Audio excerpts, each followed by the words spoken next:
Welcome back to another episode of the Dotted Line Podcast. I am your host, DJ Scotty Two Dotty, aka Mr. Make You Move Your Body, aka Mr. Ray Dot. Oh man, we are back with the 10th and final episode for the first season. I'm grateful to have gotten this far.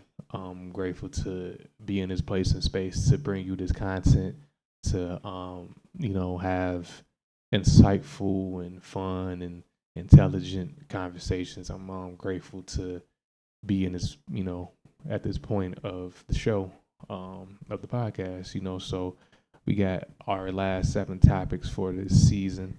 Fun fact about this episode, I previously already recorded this. So if I kind of condense some shit or kind of not elaborate, bear with me. It's because I previously recorded it, but on this computer, the storage got filled because I have like 9 hours of footage from the previous 9 episodes that kind of needed to be deleted so that I can make room to bring you more content. So I was gonna kind of just upload like the full episode and then like 5 minutes of where it cut off.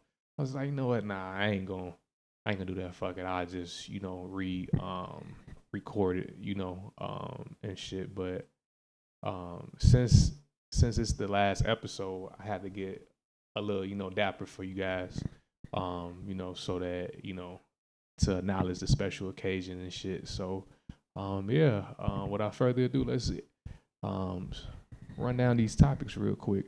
So we're gonna talk about today's 7 topics would be the WNBA wages, the Lakers Nuggets first round matchup, spin 27, aka turning 27. Next season's changes to the pod. The season 1 recap, the Unlock documentary on Netflix, and picking back up the pen. Now, when I previously recorded this, I started with the WNBA wages, but since tomorrow, as in 420, will mark the spin 27, I feel like it would be appropriate to start the show off with that. So we at 251. Okay. So spin 27, turning 27 as in tomorrow, 420. And shout out to all my pie heads, man, for real, for real. But man, this life journey has been just that, a journey, and I have learned a lot in my first 26 years, and I hope moving forward I learn even more. You learn about family, friends. You learn about um, just the nuances of just what it takes to be a human being. Um, you learn how people react to certain things. You learn about yourself.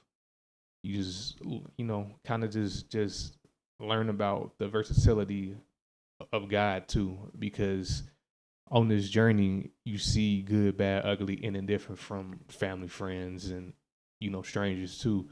And sometimes strangers love you harder than your family. Sometimes friends love you harder than your family, and sometimes family is all the love that you need. So I have seen it from all angles. Pause as far as is what um, you know love can be and how it can be condensed, how it can be prejudiced, how love can be selfish, how love can be um, you know obsolete, get to a point to where it's obsolete and is no longer um what you need. So but all in all, I'm grateful because any day above ground is a great day.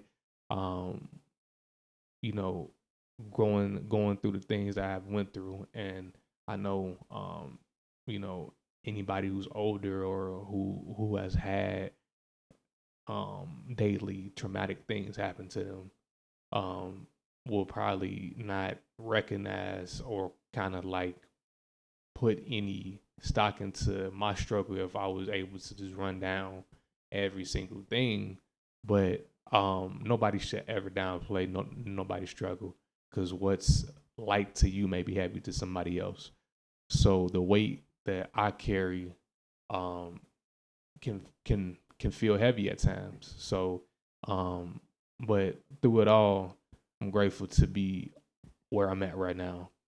Do I have all the money that I know I have worked hard and I have earned? No. Am I in the biggest house in the state? You know, that I know that not only I have worked for, but I will continue to work towards. No. Um, do I have the flagship Genesis GV80 with all the bells and whistles, and that's fully paid off? I bought it off the lot. It got everything that you can ever imagine for a car. No, but you know, one thing that I do have an incredible wife. I do have an incredible child that, even though things are how they are, um, whether we see each other daily or every now and then, whatever the case may be, she's an incredible child, and I'm grateful to be a father.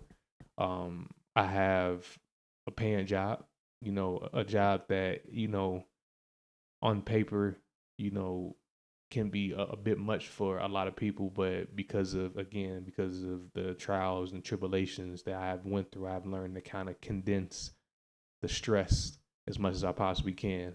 Because one thing about it, two things for certain: the world is gonna spin.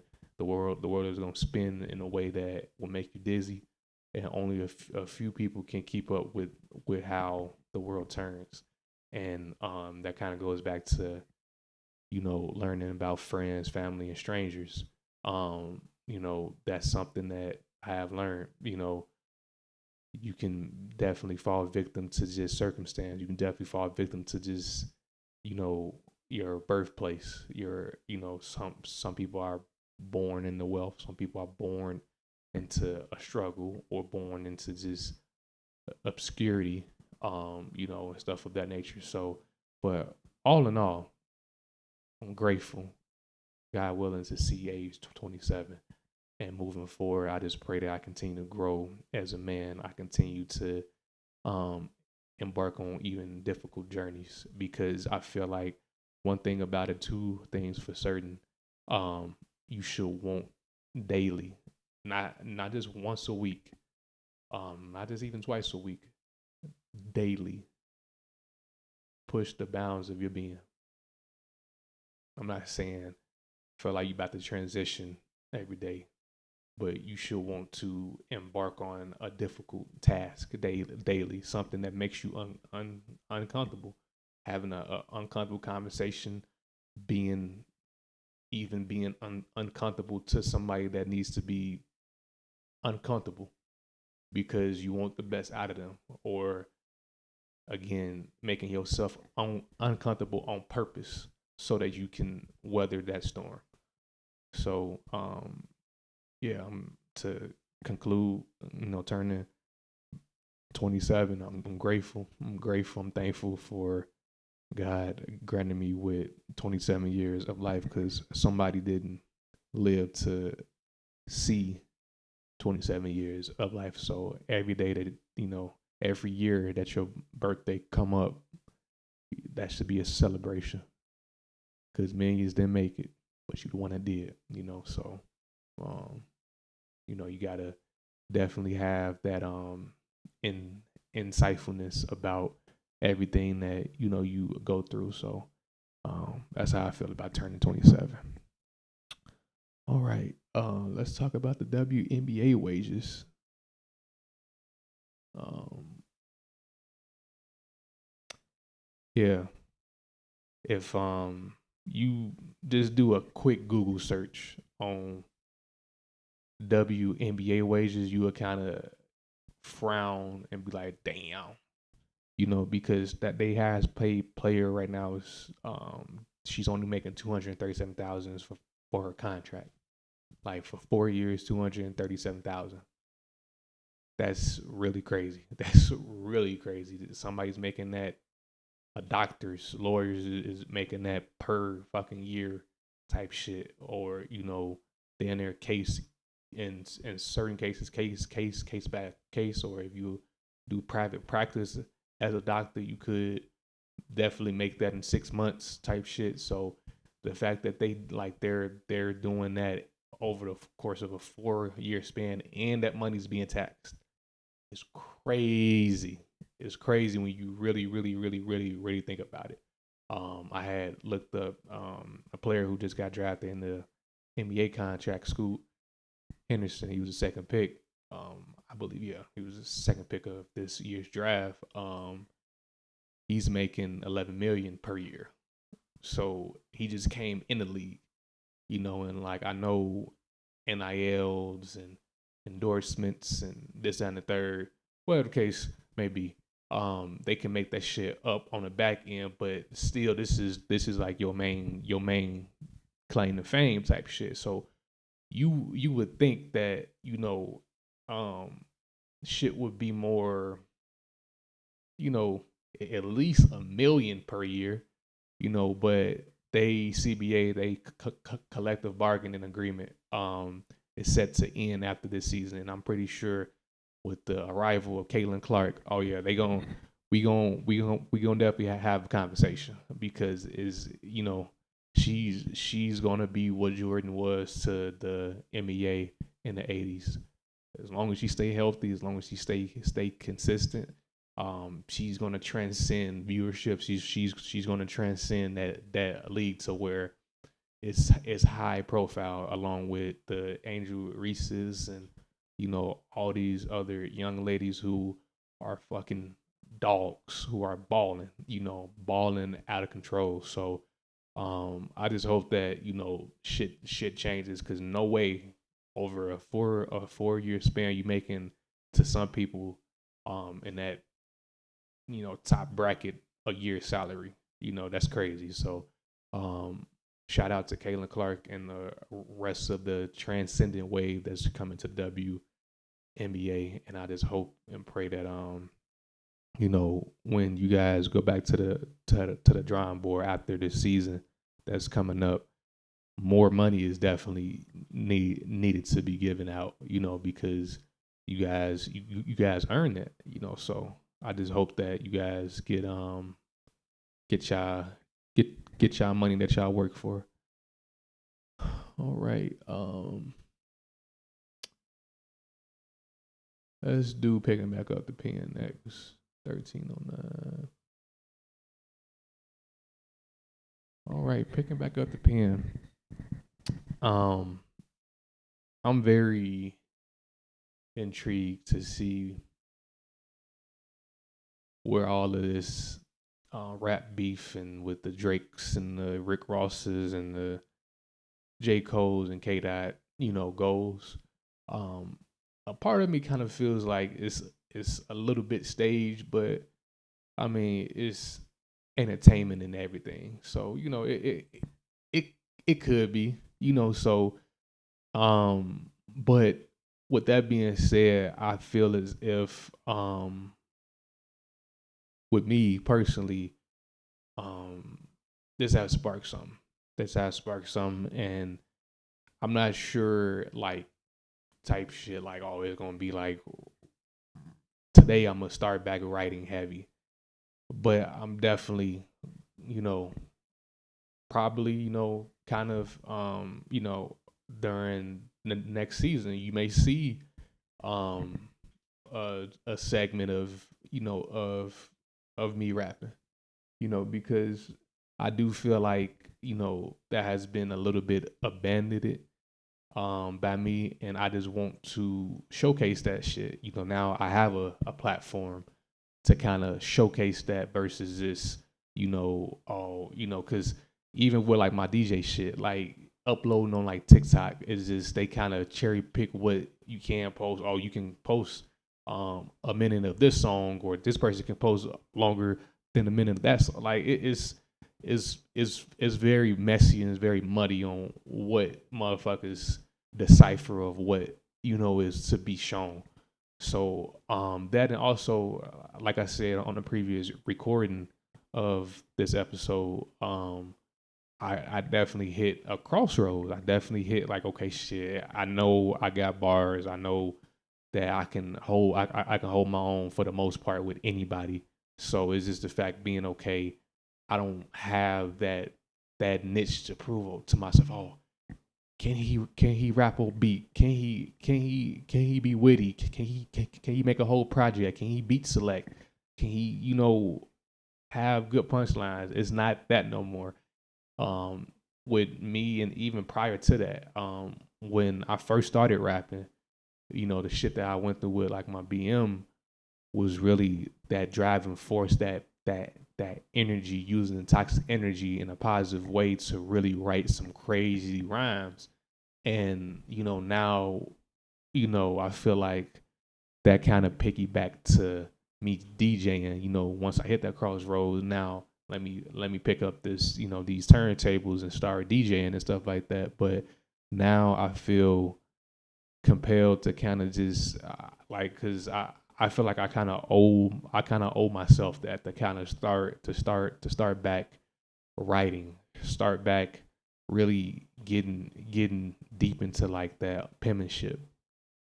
Cause I just at that time I just really just love writing, and in general I still do, but I just feel like it was just at an all time high when shit was just, I feel like my back was against the wall, pause, and like I had to just really just vent and really get my voice heard, so.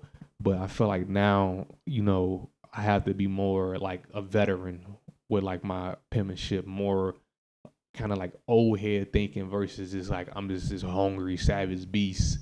Like how like I first started rapping, I have to be more strategic, more polished. So I just wanted to let you guys know that in the very near future, you may start seeing me rap on here. You may start seeing me add stuff on my TikTok. On my DJ page. I'm probably just gonna have that be kind of split. I'm not gonna just start all right at you know DJ Scotty Two Dotty and Ray Dot are all the same entity. So it's just I'm gonna just go ahead and probably start doing that on like my TikTok, on my DJ page, and kind of just go from there. And I'm not probably going to drop no projects no time soon because I want a certain studio setup. And right now, with how things are with my DJing, it's doing what it's doing. Um, Probably in the next few years, I'll probably drop something, um, like a very good project. But until then, I can definitely rap over beats. I can write like a good 16, 30, 30, 32 bar type shit, and go from there. But yeah, I just wanted to kind of let you guys know that it has been on my heart and my mind to pick back up the pen. All right. Let's do the Unlock doc on Netflix. All right, the Unlock documentary. So I believe now is 2 weeks ago now that dropped. Um, Last time I checked, it was number one on the TV shows on Netflix. Pretty much, if you guys don't know, the Unlocked documentary on Netflix is pretty much a documentary based in Arkansas at a jail in Pulaski County. It's actually called the Pulaski County Jail. And this jail is pretty much inmates who are waiting to get transferred to the big house, the actual penitentiary type shit. So, the sheriff or like the warden, he got a idea to be like, all right, we're gonna give the inmates 24 hours versus 23 and one in like they said, we're gonna unlock the doors for 24 hours and stuff of that nature. And you know if you watch it, you can see like his staff kind of just like, what, just kind of like real, just at a loss, like, bro, what, because this is something unique, it's something new to like the, um, you know, rehabilitation system, as they like to call it, or correctional facility. So it was definitely alarming to some people, the guards, his staff and stuff of that nature. So, but all in all, I feel like it was a very in depth look in just how domesticated human beings can be behind bars, and just how domesticated and very um, skewed just the people who govern them can be, and um, you saw flashes of just um, hierarchy. You saw flashes of just desperation, pettiness, just all of these domesticated ass shit that human beings do to each other to establish dominance. And you saw it with Danner from like get go. I definitely feel like this whole ordeal was that, because the warden was, the sheriff kept saying this is a experiment for our community. They calling like the pod the community. Like, yeah, it's some underlining shit there. So but nobody kind of knows people's true intentions for certain shit until, like, it's undeniable. But in this moment, you can view it as, oh, he's a man of the people, and he want to see people really rehabilitated. And it could be, he's just trying to get his seat, secure type shit.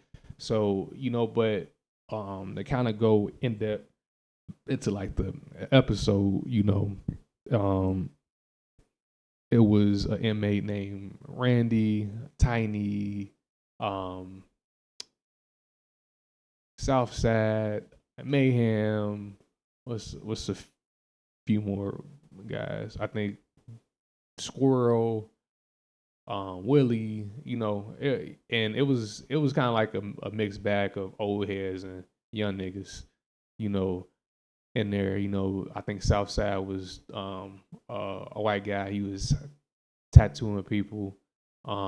Squirrel was making hooch. Randy, I think, was just kind of like governing like the pie. He was kind of somewhat of like a pie boss, kind of like a old head who kind of just want to establish order. You can tell that where he come from, whether he was in the gang or however he led his life to being where he was at. He definitely had some rank somewhere in, like, and I said this on a pre-recording. I feel like a lot of people kind of get caught in like that narrative, in a mind of I'ma always be who I'ma always be, never seeing at any given time you can transition from this life, for one, and then two, things evolve. You become older. Your way of thinking always, it's not gonna always reign supreme. So you have to switch things up. You have to switch speech and change lanes. And I feel like that's where a lot of issues collided.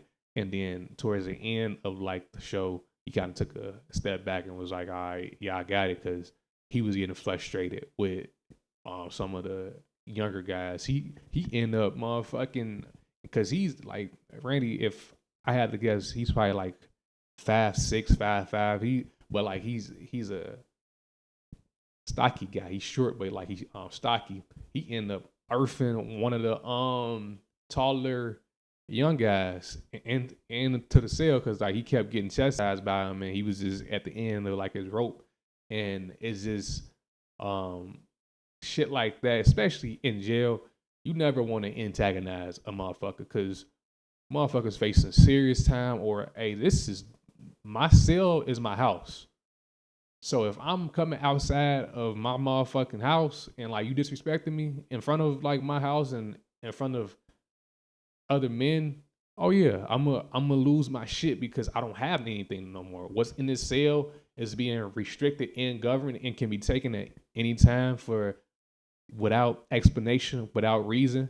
So yeah, I'm tilted. You know, I'm skewed. I'm warped. So yeah, like he had to hold on. He had the earth. He had the earth dude as. So like it's just um definitely seen fights. It was one overhead who was he kind of came in towards the middle of this experiment because it was like 40. It was like 42 days or so. He probably came in like let's just say day 35, day 34. He came into like that pile where they had the doors unlocked and shit.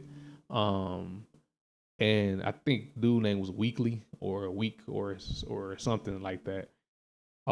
They had like a motherfucking like tournament, like spades, checkers, chess, etc., etc.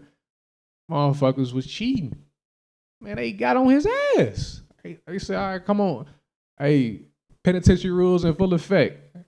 Come in this cell, pause. And they got on his ass. Like, I mean, and like my whole thing is just like, and this is an older dude. Like he's in like his like 50s, maybe. His probably, if anything, yeah, because he was teeth missing. Yeah, so he was probably in his late 50s, early 60s type shit.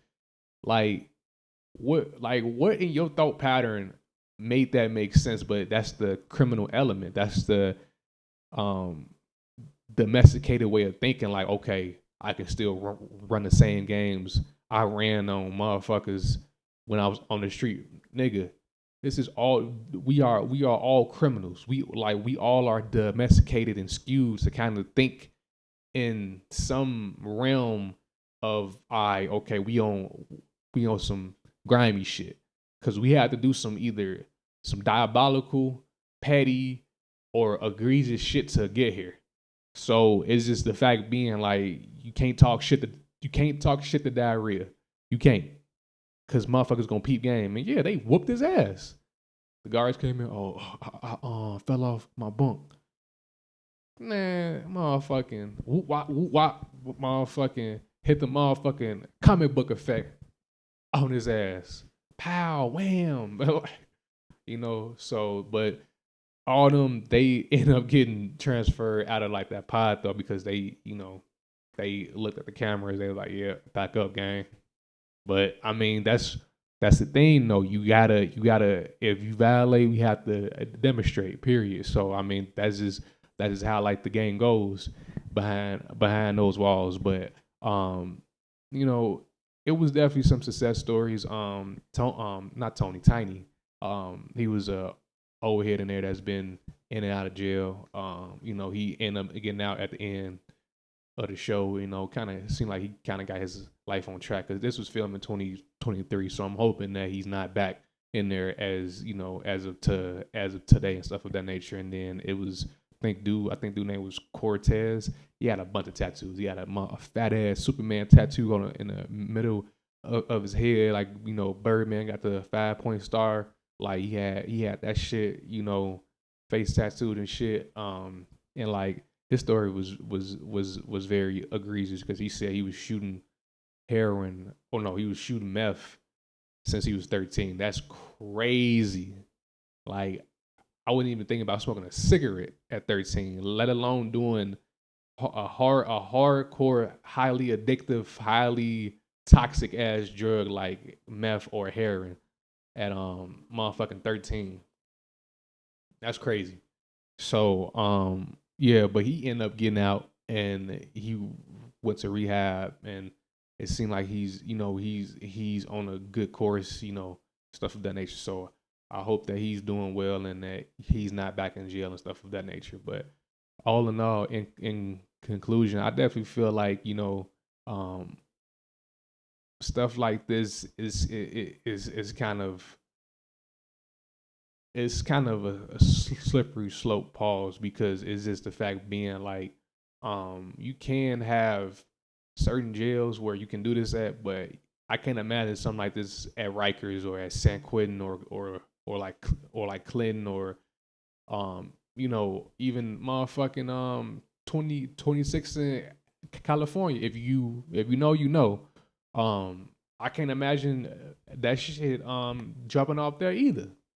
Cause like is way, and especially like 26 in California or San Quentin, it's hella gangs. It's like you have to choose a side in those type of jails. So I don't think shit like that will ever take place there. But in a state like Arkansas, where it's not nowhere near the capacity of gang members in LA or Chicago type shit. So you can do it at those type of institutions, but these mega prisons, nah, I don't see some shit like that taking place. But for smaller jails, I can definitely see it. But jails where is high level felons, nah. But yeah, I would definitely suggest taking a look at that documentary. It's a great watch. So that's how I feel about the Unlocked Doc. All right, moving on. All right, let's talk about them Lakers. How about them Lakers? They playoff bound, huh? 31-15. All right. Man, oh man, dude, we got our motherfucking work cut out for us, boy. Man, so Lakers beat the Pelicans to secure that 7th spot. And tomorrow is game 1 of the first round of the playoffs for them Lakers. And they play the big bad wolf of the Rocky Mountains, Jokic and company, the Denver Nuggets. So, I'm gonna just give a fan of basketball perspective of how I think this series will go, and then I will give my Lakers prediction. As a fan, and with what I know about both teams, and not and being completely neutral, Denver in 5, and in a very neutral, and knowing the matchups, it looks like on paper Denver in 5. As a Lakers fan, Lakers in 6. Let me explain. So, from a fan's perspective, just not choosing a side, not being fanned out, not being biased, being neutral. Let's look at Denver. Reigning champions. They have the best player in the series in Jokic. The fact that your best player is your center, and centers have been dominant since the beginning of time, since basketball been, evented, because the big man has a better advantage on the court, especially given his skill level, because he's the bigger guy. Pause. But the uniqueness of Jokic, the fact that he can map the court like Google, is crazy. Like, his court awareness and just his chemistry with his team is just is all world. It's similar to what Brian has been doing his whole career. It's similar to a Magic Johnson. It's similar to a Steve Nash. It's similar to a J Kidd. But these are wings and point guards. This is your center, and he's definitely the center of attention when you think about this matchup. But there's really no answer for him, and it's not just with my team, with the Lakers. There's no answer for him with any other 29 other teams that he faced. If you want to take over a game, bro, you're fucked, because it's just the fact being like he can. Like, in basketball, you're gonna have breakdowns, right? No matter how much you strategize, no matter how much film you watch, it's been very, very, very, very rare where a team has, like, no matter what action, like, because I'm a defensive minded fan player. If I'm playing 2K, my defense is what's going to win me the game. My offense is that's so natural. It's pick and roll live, drive and kick. The offense is real simple, but stopping the motherfucker consistently every single possession, that's not sustainable and it's very rare. Like my 2020 Lakers was the last team, me personally, that I seen where it's just the rotations were so crisp because we had Caruso, we had KCP, we had Danny Green. Those guys were just defensive minded. We had AD, we had JaVale, we had Dwight. Like so, your wings were switching. Like so, if drive and kick, they spread and hand up like to like the corner as quickly as they possibly can. Every time the ball swung, it was somebody hand up, like they wasn't getting blown by, they wasn't biting on pump fakes, they were right there.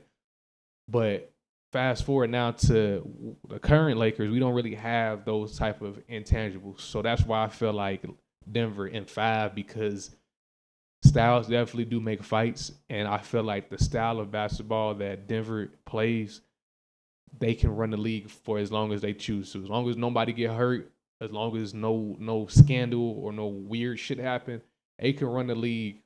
They have the capability of three-peating and four-peating. Like, cause it's just there is no team constructed right now on paper. And I know the game of basketball is not played on paper, but from what I have seen over the last few seasons, especially last season when they won the title, this team is a juggernaut. This team is one thing to have mistakes happen. It's another thing to have a mistake happen and then you get beat for your mistakes every single time. Like Denver makes you pay every single time. It's like driving the fucking toll roads. Like every single time you make a mistake, they make you pay. Where you play, you lay. Like that's literally like that should be like they motto for like their team. Where you play, you lay. Cause it's just like they be like the ball movement, the fluidity within their team, the continuity, how like they like again with Jokic. And let's talk about Murray. Murray can shoot the piss out the ball. Murray can navigate, the Jokic screen so well. The two man game. You can have Murray go under the Jokic screen and shoot the three. You can have the pick and roll game. And that's so deadly because now you got Jokic. you got Jokic in a pick and roll with Murray. So now you're at such a disadvantage because literally just that 2-man game. We're not talking about Aaron Gordon in the dunker spot. We're not talking about MPJ in the corner or KCP in the corner. We're just talking about the two-headed monster with they 2-man game. Just them by themselves. Like it's crazy because now just Jokic setting a simple screen. A simple screen. We're not talking about a split screen for KCP. We're just talking about just the 2-man game creates so much fucking havoc. Because now Jokic sets a simple screen, right?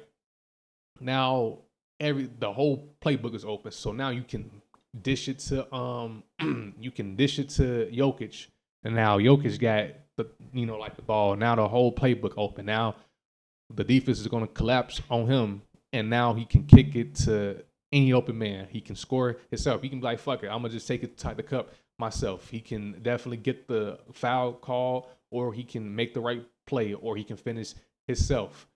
So really, I wouldn't necessarily say there's no stopping them, but there's really no stopping them because it's just like the only way you can beat them is you just got to sacrifice points and let Murray hope that Murray and Jokic miss and clean glass. Second chance points is going to be pivotal in this series. Like we give up a lot of second chance points. So I really, really hope D-Ham, Brian, AD, they got their game face on. They're saying, hey guys, look, this is what needs to happen. This is what we need to do to really lock shit down because we have to do the little there is no ifs, ands, buts about it. We have to do the little things. We have to box out. We have to kill them on the glass. We have to. Because if they already got pretty much the two best players in the series, so to give us a chance to even, you know, like perhaps win a game, we had to do the little things. And speaking of the little things, I watched Spectrum Sports, and that's the Lakers broadcast channel in LA and shit. And they had a graphic, man. I think in the last two meetings in like the fourth quarter, fucking Denver is shooting 76% in the last 2 minutes in the fourth quarter. That's fucking absurd, bruh. They're definitely a fourth quarter team. There's no ifs, ands, buts about that. The last two minutes of a game is pivotal. Like they're 8-0 because against the Lakers, because down the stretch, it's like they just, man, it's like the motherfuckers don't miss. Them motherfuckers don't miss. Like, like in my Snoop Dogg voice, like the motherfuckers don't miss. Like they execute at a high clip. They remind me of a Tom Brady Patriots team, Greg Popovich, Tim Duncan, Manu, Tony Parker led team. Like it's like they execute so motherfucking beautifully. And I feel like, to kind of counter that, switching to the Lakers side, everything I just said about the Nuggets, salute to them and stuff of that nature. But as far as on the Lakers side, how we can win this series, it has to be a heavy, steady dose of Bron and AD, like leading the charts every night. That has to just be the norm this series. It can't be a game where AD has 8 points.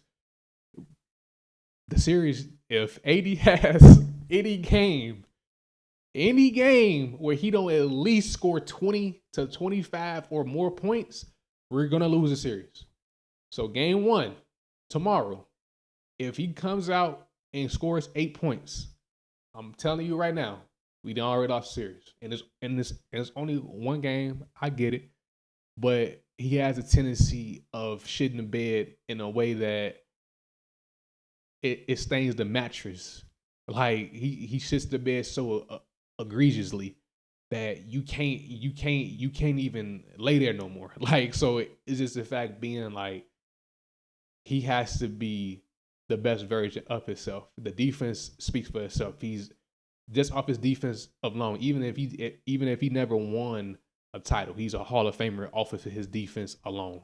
One of the best ever on that side of the ball. So the defense, I feel like, is going to be there, but he has to really bitch Jokic, and that's easier said than done. But I just feel like, I always wonder like how Jokic would play against a Shaq, a Ben Wallace, a Rodman, a Ron Artest, like motherfuckers who are physical, who don't mind, especially Rodman and Ron Artest. They would pick up 4 fouls in one motherfucking half. But if Jokic only got 10 points and 5 assists, and you up 5 at the half, okay, we can live with that shit. Versus like Jokic is doing whatever he wants. So AD really has to be like, all right, okay, enough of this shit. But I just feel as if, after kind of watching, the media talk to Lakers, like they don't seem very, and I could be dead wrong. It could be a great game face, but they don't seem like, very. I wouldn't say focus, but they don't seem like this is personal. They don't seem like, oh man, this is this is our first round matchup. We just gonna go out there and execute the game plan. I get that, but these motherfuckers swept y'all. Like, but that's the difference in era. That's the difference in just this era of Laker basketball. I'm spoiled. Like how I carry myself as a man is privy to how Kobe, lived his life on and off the court. So kind of seeing the mentality of, oh hey man, this is like the champions, we just gonna stick to the game plan. I'm not really privy to that because yeah, you should be like, nah, this is personal. Like we're gonna execute the game plan, but this is very much personal. We wanted this matchup. We knew that we had to face them eventually. We doing it. We fighting the final boss first. And sometimes that can be uncomfortable for people, but we happy with this matchup because we got something to say. We got something that needs to be said because us getting swept last season is not the Lakers standard. It was none of that. It was just we just gonna go out there. We gonna do our best. We gonna execute. Okay. Now tomorrow, if they switching and they making their shots, they making it difficult, they cleaning glass. Okay, cool, and they end up winning the game.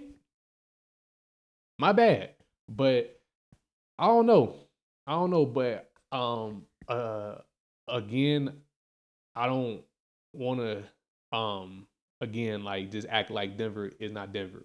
So in closing, I feel like as long as a diehard Lakers fan, as long as we win a game, I can live with the results. So if we come out tomorrow and we win game one, however it go after that, I'm cool. I would love for them to win a series. Oh my, like man, I'm gonna get on this motherfucking act a plum dumb fool if that happened. But I'm realistic. I just want them to win a game. Anything outside of of that, we gon' we'll see. But just don't get swept again, y'all. Please don't get swept again. That shit would be miserable. We gon' well me, I'm gonna thug it out because win, lose, draw, no matter if we get swept and lose by 100 every game. Go Lakers! Like I'm still gonna be a fan, but it's just like back to back seasons is crazy. Like so, I just but yeah, that's how I feel. Again, I feel like from a fan of basketball, Denver in 5, as a diehard Lakers fan, Lakers in 6. So we shall see what transpire. All right. The last two topics, the next season's changes.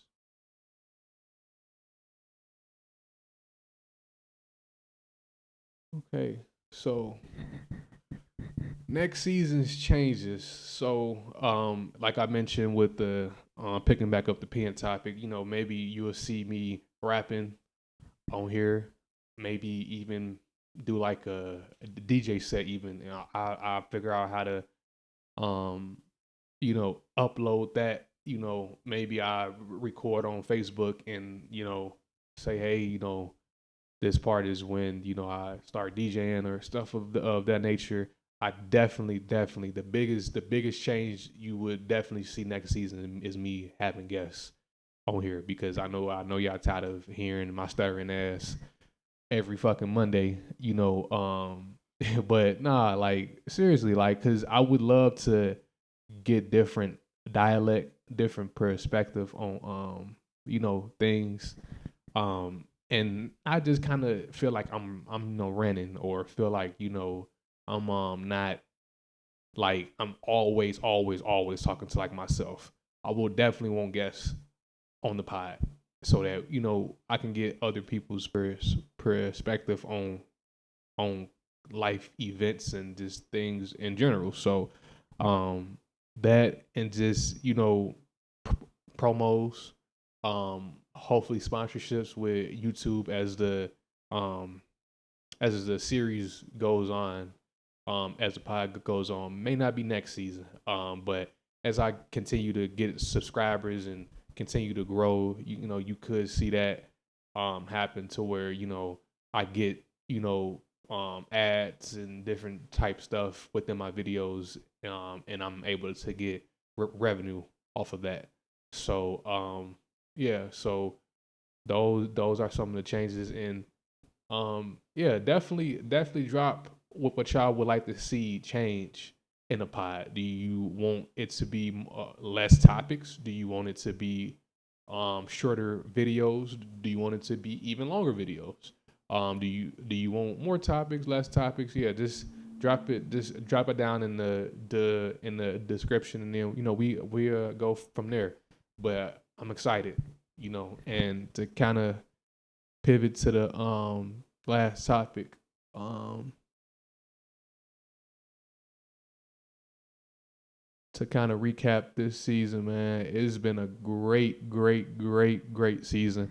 Um, the fact that I started I started doing this literally off of just, literally one day I was just at work and I was just like feeling so motherfucking stressed. Like, man, this happened and that happened.